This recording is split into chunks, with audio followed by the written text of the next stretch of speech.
Group 2 had a serious argument, especially with we gave a Kenyan counterpart a hard time because he had the background and context, and we kept telling him we are working within what's before us in the case study. But thank you for the opportunity. The rapporteur is going to ably elaborate. Yeah. All right. Thank you, Chair. I'm Isaac, I think, as most people know now, the rapporteur for this group. Let me say that I think, as the Chair said, the approach that we did, we tried for a start to limit ourselves to the context that we had before us, so that we should capitalize on the time that we had, because we were of the view that if we begin to go into our case studies, then we would have done only one question by now. Yeah, so we are looking on exercise number 2.4, assessing the evidence. So the title says desired policy change, lifting the ban on GMO importation in Kenya. So the exercise before us, we had to start by the things that we know already. So the first area that we needed to examine was on what are the prevailing narratives about GMOs. In our understanding here, we took it to mean that what was the narrative, maybe unpublished or whatever, information or rumors or social data that was available that prompted or that was circulating around the GMOs. So from the context, we examined that there was a concern or a narrative to the effect that GMO crops cause cancer. I think that one came out, I think, from when the minister was trying to convince, I think, the parliament on what is there around that. And also the issues around safety, food contamination, more especially in the value chain or the food chain. That was also an issue. I think that prompted the ban. And from what we have also seen is that actually at the point of banning, the minister did not ban based on maybe evidence, but rather, according to her, she said that there is great concern on the safety of the GMO food. If you get opportunity to make a presentation in a forum like this, maybe not this particular one, you can be able also to include in one of your slides the safety and benefits of GMOs and give evidence. That maybe is the limited role you can play. But if you want now to be more advocacy savvy, then you will be able to identify an NGO that is what we call non-state actor, a non-state actor that is not bound by those rules of bureaucracy, administrative, whatever. Then give them the information and tell them, go and say it. Then they say it on your behalf. They become your mouthpiece. That way you now help them to include what you are saying in the placard. So then they carry the placard, because if you carry the placard and you know the letter you signed, the contract you signed, I mean, it's... So essentially you're asking them to be inciters, eh? Quietly so. Becky, is evidence ever conclusive?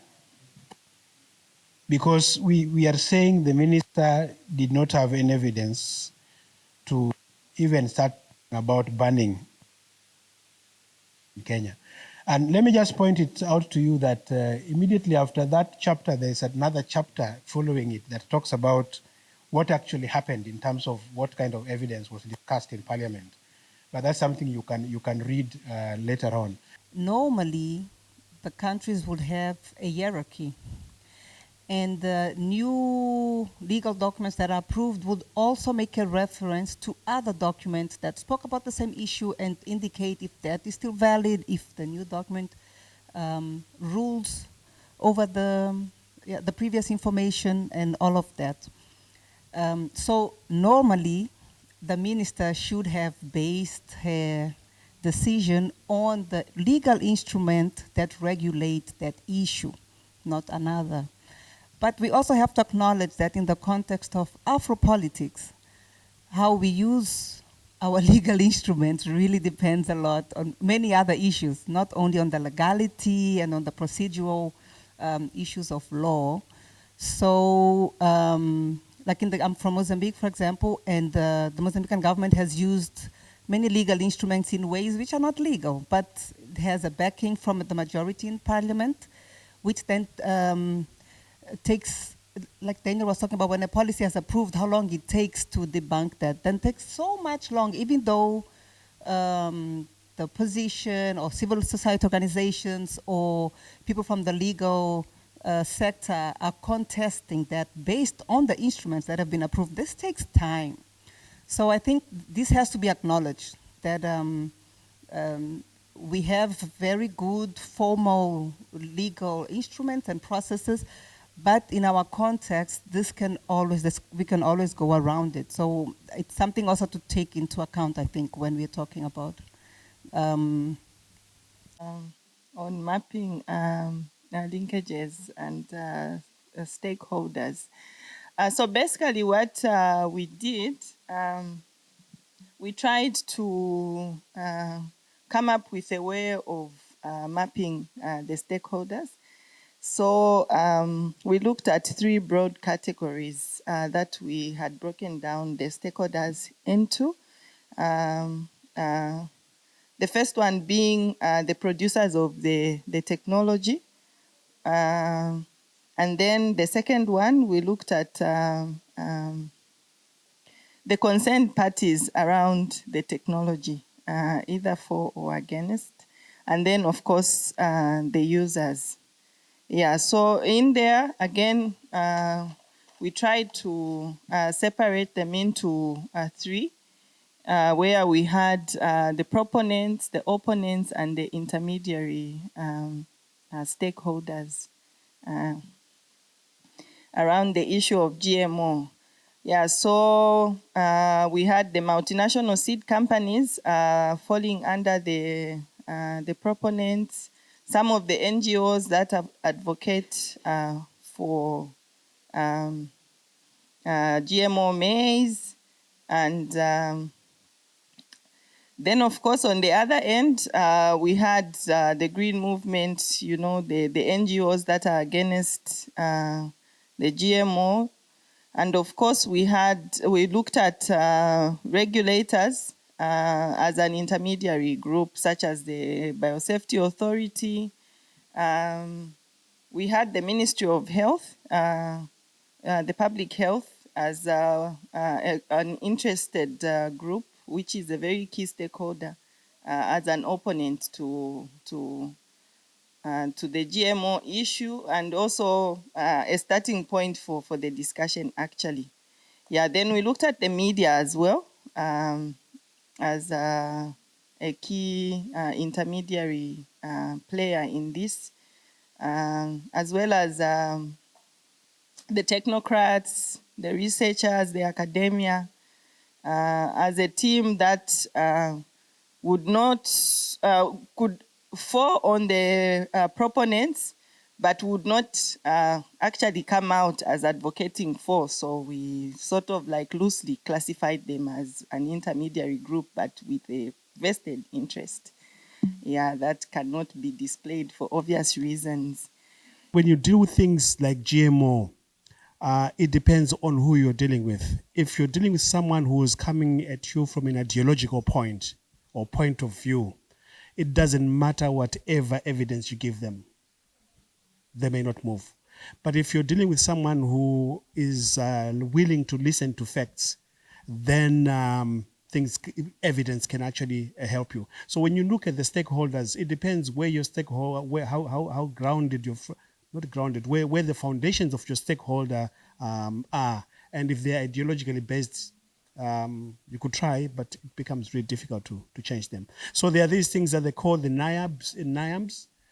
Someone who says not in my backyard, you can talk with them and reason with them. But someone who says not in anyone's backyard, then it's really difficult to get through. And GMO, and it's not only in African countries, it's also been in European countries. These are some of the factors that we need to have at the back of our minds, even when we're writing policy briefs or trying to convince people. I think our regulatory systems are, as he says, very varied and structured in different ways, and we need to see how do we get into those processes as well. Group 4. Thank you. I'm a reporter for Group 4. We are going to Group 4, looked at scanning the external environment, which is exercise 2.6 on lift, but on external environment by looking at what to do and how to do it. But then the question is, who are the main international actors in biotech debates? Group 4 thought that they go really beyond the case study by looking at that they are both proponent and anti-GMOs, and these are Greenpeace international organizations, and they also multinational institutions or companies that are doing crop improvements. This includes, for example, Bayer, which was former Monsanto. There is also Greenpeace in terms of advocating against GMOs.